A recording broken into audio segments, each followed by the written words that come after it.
कोल्हापूर महापालिकेत महायुतीला स्पष्ट बहुमतांचा संख्याबळ आहे. त्याचप्रमाणे विरोधी पक्षही तितकाच प्रबळ आहे. त्यामुळे विरोधी पक्षाला आपल्यावर कोणतीही टीकेची संधी मिळू नये असं काम महापालिकेतील पदाधिकाऱ्यांनी करावं असं आवाहन खासदार धनंजय महाडिक यांनी आज केलं.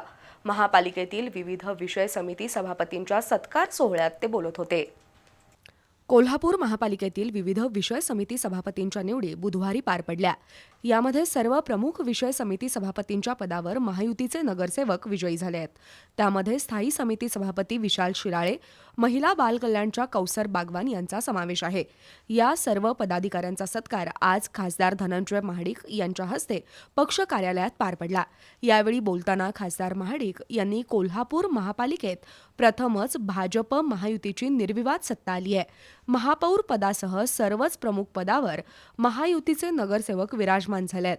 यामुळे सर्वांनीच आपल्या कामाप्रती निष्ठा ठेवावी, दैनंदिन कामकाजाबरोबरच नागरिकांची अन्य कामंही करून त्यांच्या मनातील भाजप महायुतीची प्रतिमा आणि प्रतिष्ठा अधिक घट्ट करावी, उपलब्ध होणारा विकास निधी आणि विकास योजना यांची सांगड घालून जनतेला लोककल्याणकारी योजनांचा लाभ मिळवून द्यावा, तसंच सामाजिक उपक्रम हाती घ्यावेत असं आवाहन खासदार महाडिक यांनी केलं.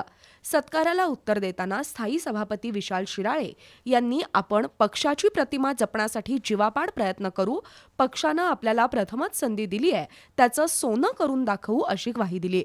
यावेळी जिल्हाध्यक्ष विजय जाधव, महेश जाधव, विश्वजित पवार यांच्यासह पक्षाचे सर्व पदाधिकारी कार्यकर्ते उपस्थित होते.